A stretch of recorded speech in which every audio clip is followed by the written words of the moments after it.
we welcome you to the Divine Connection. Divine connection में हम आपका स्वागत करते हैं। It's a 30-minute program. We share from God's Word, and because we believe that this Word is God's prescription for your life and my life. ये 30 minute का programme है। इसमें हम परमेश्वर के वचन में से आपको बताते हैं, क्योंकि हम विश्वास करते हैं कि ये जो वचन है ये हमारे जीवन के लिए परमेश्वर की ओर से प्रिस्क्रिप्शन दिया है। And God's directions are always good. और परमेश्वर के दिशा निर्देश हमेशा अच्छे होते हैं। You know why? जानते हैं क्यों? Because He created mankind. क्योंकि उसी ने मनुष्य को सृजा है। That's what Bible says. यही तो बाइबल कहती है। I believe in the Bible. मैं बाइबल में विश्वास करता हूँ। And I also believe that this Bible is God's word written down for us. मैं विश्वास करता हूँ कि ये बाइबल तो परमेश्वर का वचन है जो हमें लिखित रूप में दिया है। Well, there are a lot of commandments in the Bible. खैर बाइबल में बहुत सी आज्ञाएं हैं। And 10 commandments holds at a very high place or level for many Christians. बहुत से विश्वासियों के लिए 10 आज्ञाएं तो सच में बहुत ही ज्यादा महत्व रखती हैं। And we saw why God gave the 10 commandments. और हमने ये भी देखा है कि परमेश्वर ने 10 आज्ञाएं क्यों दी हैं। He mentioned it very clearly to the people of Israel. उसने इस्राएलियों को ये स्पष्ट बताया था, I am the Lord your God who brought you out of the land of Egypt, out of the land of slavery. मैं तेरा परमेश्वर यहोवा हूँ जो तुझे दासत्व के घर अर्थात मिस्र देश से निकाल लाया है। And immediately he follows with these directions or 10 commandments. अब ये 10 आज्ञा में तुरंत इसके बाद में वो ये कहते हैं। Let me read Exodus chapter 20 verses 2 and 3. निर्गमन अध्याय 20 वचन 2 और 3 आइए पढ़ते हैं। I am the Lord your God who brought you out of Egypt, out of the land of slavery. You shall have no other gods before me. मैं तेरा परमेश्वर यहोवा हूँ जो तुझे दासत्व के घर अर्थात मिस्र देश से निकाल लाया है। तू मुझे छोड़ दूसरों को ईश्वर करके न मानना, इस तरह वचन कहता है। So what we realize here is that there existed a unique and a special relationship between God and the people of Israel. इससे हम इस बात को समझ सकते हैं कि परमेश्वर और इस्राएली लोगों में निश्चय ही बहुत ही अलग ऐसा संबंध था। And he says, I have absolute right over you to give you this commandment. और वो ये कहते हैं कि इस्राएलियों पर मेरा पूरा अधिकार है कि मैं उन्हें ये आज्ञा दूं। He is trying to prove them his care. वो अपनी परवाह उनके सामने साबित करके दिखाते हैं। He is trying to establish his mighty power to the people of Israel so that they will know how he delivered them. वो अपनी सामर्थ इस्राएली लोगों के ऊपर प्रकट करना चाहते थे ताकि वो ये जान सके कि कैसे उसने उन्हें छुड़ाया। And this is not a momentary help God gave to the people of Israel. परमेश्वर ने इस्राएली लोगों को ये केवल कुछ समय की मदद नहीं दी। Ever since the time he chose Abraham, we see God has been with Abraham all the time in all his travels. Whenever he faced enemies and trials and all the struggles, God was with him. Abraham के समय से ही हम देखते हैं कि दुश्मन ने जब उस पर हमला किया या फिर जब भी कोई परेशानी आई यात्रा में, परमेश्वर हमेशा उसके साथ में रहे। It is important to note that God called Abraham from a people group who we call as idolaters or idol worshippers. ये बात गौर करना बहुत ही जरूरी है कि परमेश्वर ने अब्राहम को ऐसे समूह में से बुलाया था जो लोग मूर्ति पूजक थे। Don't think this is my version. This is what the Bible says. ये मैं नहीं कह रहा हूँ, बाइबल ये कहती है। In the book of Joshua, chapter 24, verse 2, we read this way. यहोशू अध्याय 24 वचन 2 में हम ये पढ़ते हैं। Joshua said to all the people, this is what the Lord, the God of Israel says. Long ago, your ancestors, including Terah, the father of Abraham and Nahor, lived beyond the Euphrates River and worshipped other gods. तब यहोशू ने उन सब लोगों से कहा, इस्राएल का परमेश्वर यहोवा इस प्रकार कहता है, प्राचीन काल में अब्राहम और नाहोर का पिता तेरह आदि तुम्हारे पुरखा परात महानद के उस पार रहते हुए दूसरे देवताओं की उपासना करते थे। I want you to note here very carefully that when God called Abraham, they were serving other gods, and God appeared to him and said, you follow me and go to the place where I will show you. यहाँ पर गौर कीजिए, जब वो दूसरे देवताओं की उपासना करते थे, परमेश्वर उन पर प्रकट हुए और कहा कि मेरे पीछे चलो और मैं जहाँ चाहता हूँ वहाँ पर तुम जाओ। And he has brought him to that nation. और उसने उन्हें उस देश में पहुँचाया। And later on in the history we read, because of a famine, they had to go to Egypt as a family. और फिर उसके बाद में हम देखते हैं कि अकाल के कारण परिवार के रूप में उन्हें वहाँ पर मिस्र में जाना पड़ा। And when they went to Egypt, slowly and gradually they became slaves in the land of Egypt. और जब ये इस्राएली लोग मिस्र में गए तो धीरे धीरे आगे जाकर वो उस देश में गुलाम बन गए। So when they became slaves, the Egyptians began to extract very hard work from the Israelites. जब वो गुलाम बन गए तो मिस्री लोग इसराइलियों से कड़ी मेहनत करवाने लग गए। So they were suffering. तो वो दुख उठा रहे थे। And in their suffering they cried out to God. और अपने इन दुखों में उन्होंने परमेश्वर को पुकारा। And God heard their cry. परमेश्वर ने उनकी पुकार सुन ली। God intervened and raised up a leader, Moses. परमेश्वर ने काम किया और उनके अगुवे मूसा को तैयार किया। He performed 10 plagues in Egypt. उसने मिस्र में 10 मरियां लाई। And through this God delivered his people from slavery. और इसके द्वारा परमेश्वर ने उन्हें गुलामी से बाहर निकाला।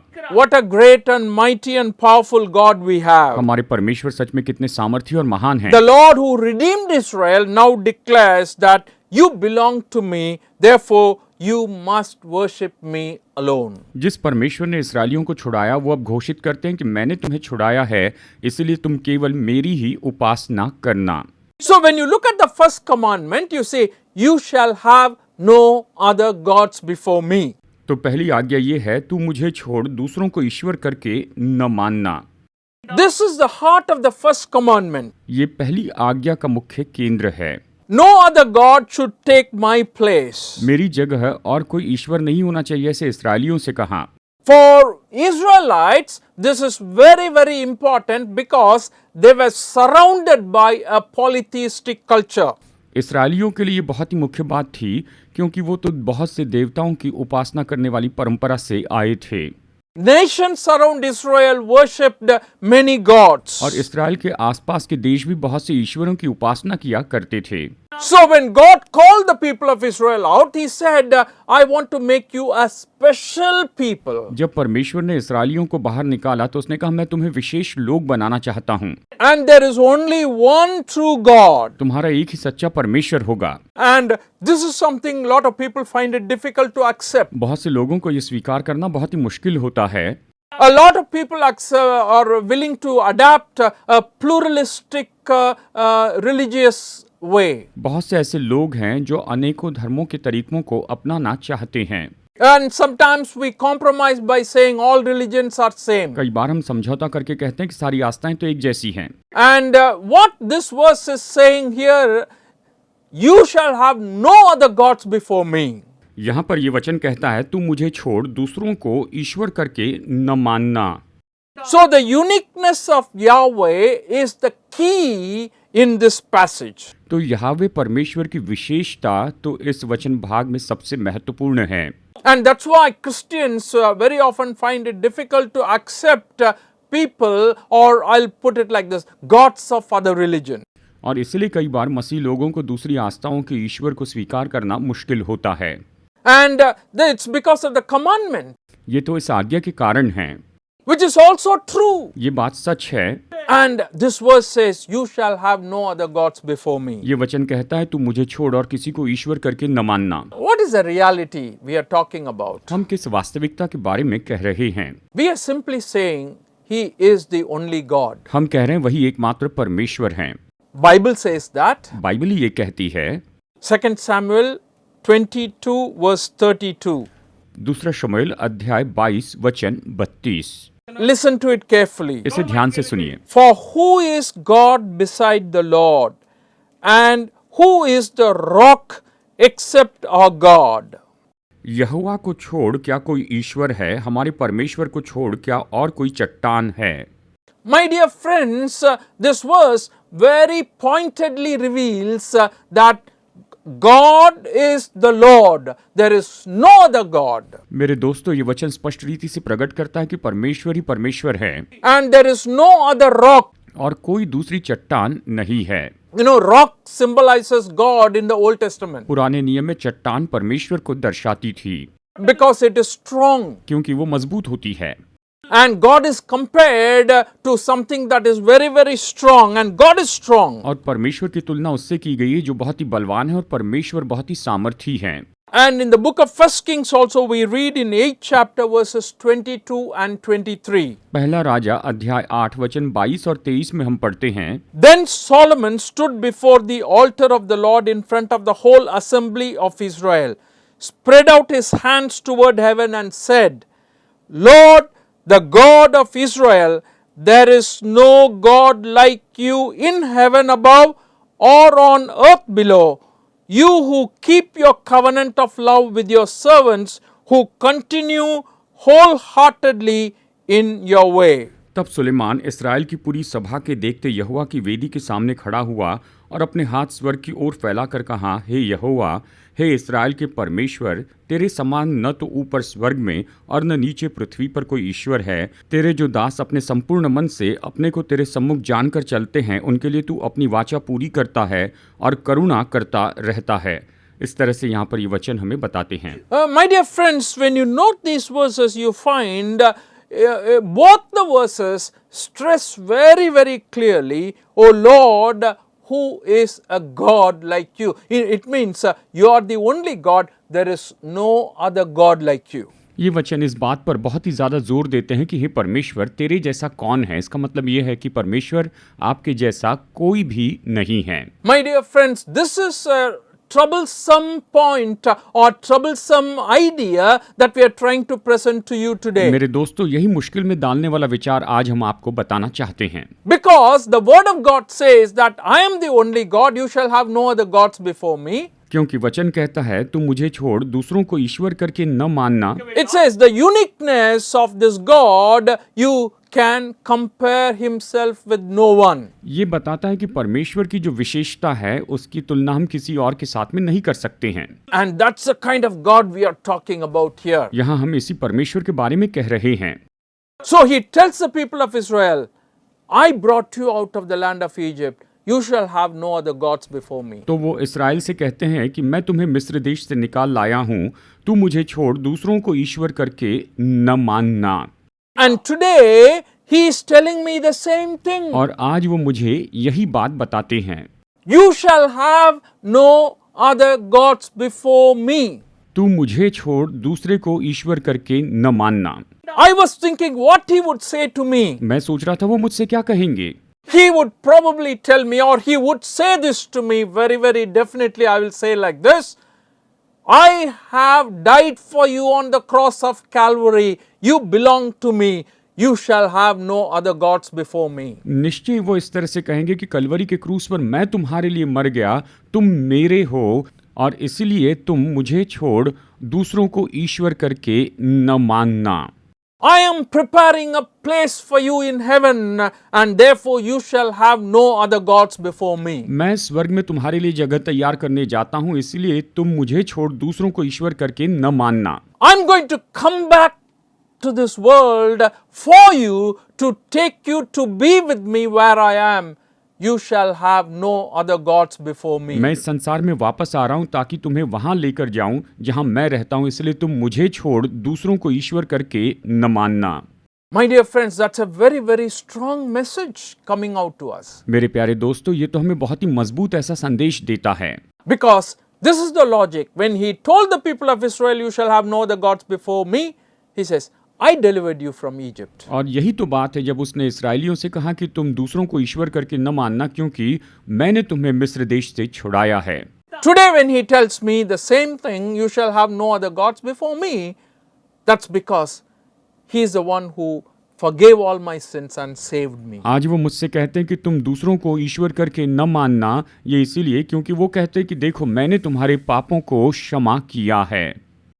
I believe he is justified in saying that. मैं विश्वास करता हूँ ऐसे कहते हुए वो सही हैं। He has absolute right over us. उसके पास हमारे ऊपर पूरा अधिकार है, He has full control over us. हमारे ऊपर उसका पूरा नियंत्रण है। His demands are very, very positive and true. उसकी मांगे तो सकारात्मक है और सत्य हैं। And That's the kind of demand he keeps over me and you. आपसे और मुझसे वो इसी तरह की मांग करते हैं। He loves you so much. वो आपसे बहुत प्रेम करते हैं। Looking at the 10 commandments, and the very first commandment out of the 10 commandments, हम 10 आज्ञाओं को देख रहे हैं। इसमें सबसे पहली आज्ञा है, you shall have no other gods before me. तू मुझे छोड़ दूसरों को ईश्वर करके न मानना। We said that God is saying that he is the only God. हम ये कह रहे हैं कि परमेश्वर कहते हैं कि वो एकमात्र परमेश्वर है। And what I want to start with now after the music break is that there is a connection between that statement and us. मैं संगीत के ब्रेक के बाद ये बताना चाहता हूँ कि उस वाक्य में और हम में संबंध है। And because he has delivered me from my sin, I belong to him. परमेश्वर ने मुझे मेरे पापों से छुड़ाया है, इसीलिए मैं केवल उसी का हूँ। And I want to continue on that line and say that it is a choice that we have to make about choosing God alone as your Lord. और इस बात पर मैं कहना चाहता हूँ कि परमेश्वर को अपना परमेश्वर चुनने के लिए यहाँ पर हमें जानबूझकर चुनाव करना पड़ता है। Because in this world there are many people claiming to be God. क्योंकि इस संसार में बहुत से लोग दावा करते हैं कि वो परमेश्वर हैं। There are many gods who are trying to show that they are powerful. बहुत से लोग खुद को ईश्वर कहते हैं और वो बहुत ही सामर्थी दिखते हैं। And they may do miracles and wonders. शायद वो चिन्ह चमत्कार भी कर ले।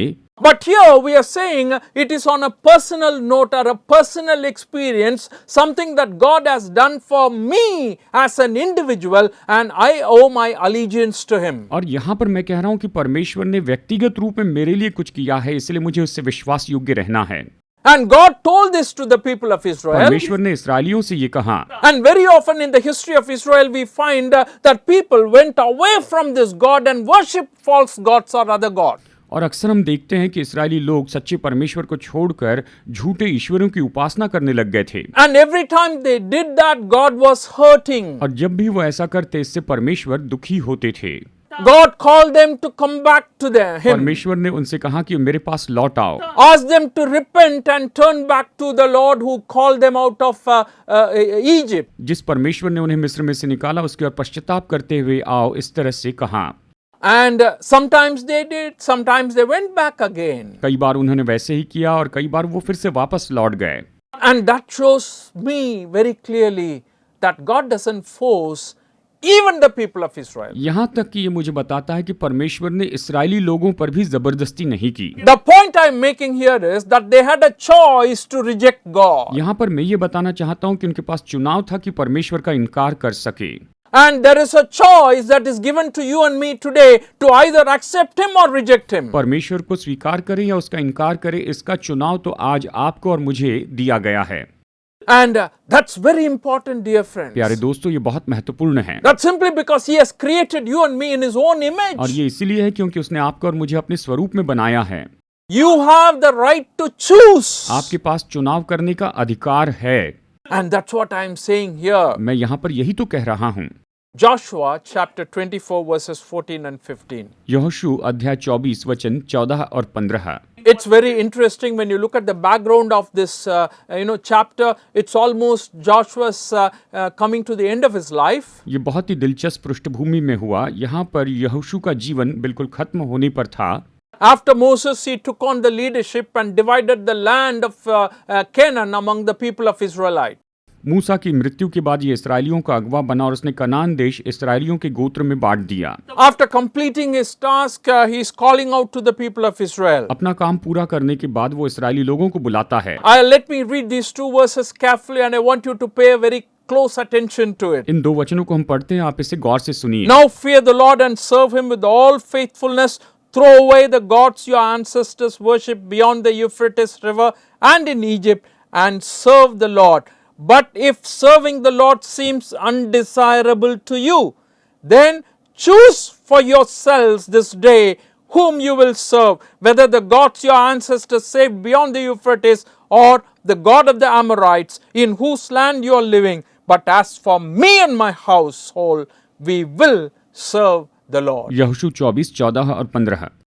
इसलिए अब यहोवा का भय मानकर उसकी सेवा खराई और सच्चाई से करो, और जिन देवताओं की सेवा तुम्हारे पुरखा महानद के उस पार और मिस्र में करते थे उन्हें दूर करके यहोवा की सेवा करो। और यदि यहोवा की सेवा करनी तुम्हें बुरी लगे तो आज चुन लो कि तुम किसकी सेवा करोगे, चाहे उन देवताओं की जिसकी सेवा तुम्हारे पुरखा महानद के उस पार करते थे, और चाहे एमोरियों के देवताओं की सेवा करो जिनके देश में तुम रहते हो, परंतु मैं तो अपने घराने समेत यहोवा ही की सेवा नित्य करूंगा। I am surprised about the graciousness of this God, where He gives us a choice, a chance for you to decide on your own and come to Him. मैं परमेश्वर के अनुग्रह के बारे में सच में हैरान हो जाता हूं कि वो तो हमें चुनाव देते हैं कि हम खुद चुनकर उसके पास में आएं।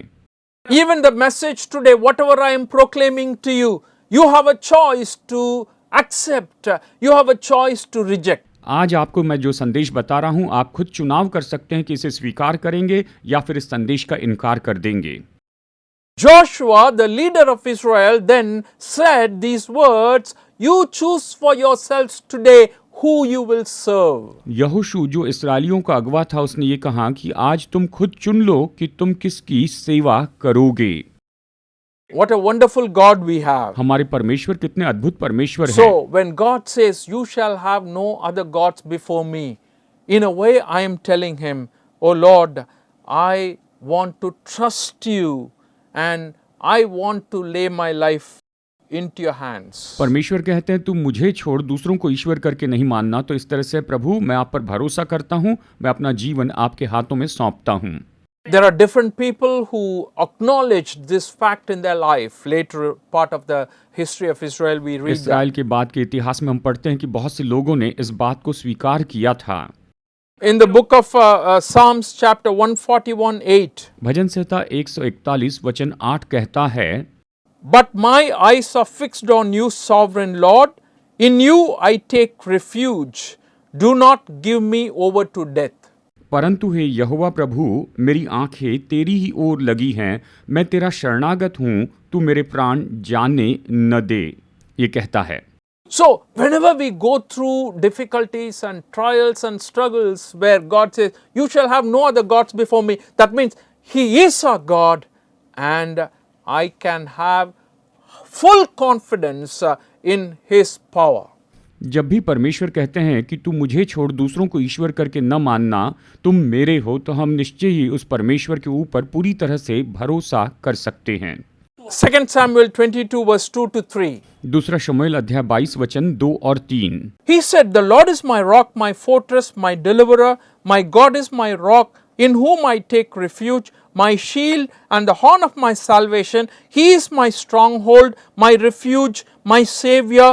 From violent people you save me. उसने कहा, यहोवा मेरी चट्टान और मेरा गढ़, मेरा छुड़ाने वाला, मेरा चट्टान रूपी परमेश्वर है जिसका मैं शरणागत हूँ, मेरी ढाल, मेरा बचाने वाला सिंह, मेरा ऊंचा गढ़ और मेरा शरण स्थान है। हे मेरे उद्धार करता, तू उपद्रव से मेरा उद्धार किया करता है। Oh, you read this verse, I can't really explain one by one what God does to you and me because of His promise to us that He is our God and He alone is our God. Psalmist very, very clearly acknowledges here. भजनकार यहाँ पर बहुत ही अच्छी रीति से इस बात को पहचानता है कि परमेश्वर जो हमारे लिए इतना महान काम करते हैं, केवल वही हमारे परमेश्वर हैं। And the last verse I want to point out to you is Psalm 56:3. It says, when I am afraid, I put my trust in you. अंतिम वचन भजन 56:3, जिस समय मुझे डर लगेगा मैं तुझ पर भरोसा रखूंगा। My dear friends, He alone is God. मेरे प्यारे दोस्तों, केवल वही परमेश्वर हैं। You shall have no other gods before तू me. मुझे छोड़ दूसरों को ईश्वर करके न मानना। Have you substituted anything for God in your life? क्या आपने अपने जीवन में परमेश्वर की जो जगह है वहां पर कुछ और रख दिया है? Anything that takes the place of God in your life is a substitution. कोई भी चीज जो परमेश्वर की जगह आपके जीवन में ले लेती है, ये तो उसके बदले में होती है। And God is not happy with it. परमेश्वर उससे प्रसन्न नहीं होते हैं। Neither it won't help you. ना इससे आपकी मदद होगी। So it is better that we prioritize Him as first and honor Him and love Him and worship Him alone. तो हम उसे प्राथमिकता दें, सबसे पहला स्थान दें, उससे प्रेम रखें और केवल उसी की आराधना करें। And thank you for listening, and God bless you today. आज का संदेश सुनने के लिए धन्यवाद और परमेश्वर आपको आशीष दे।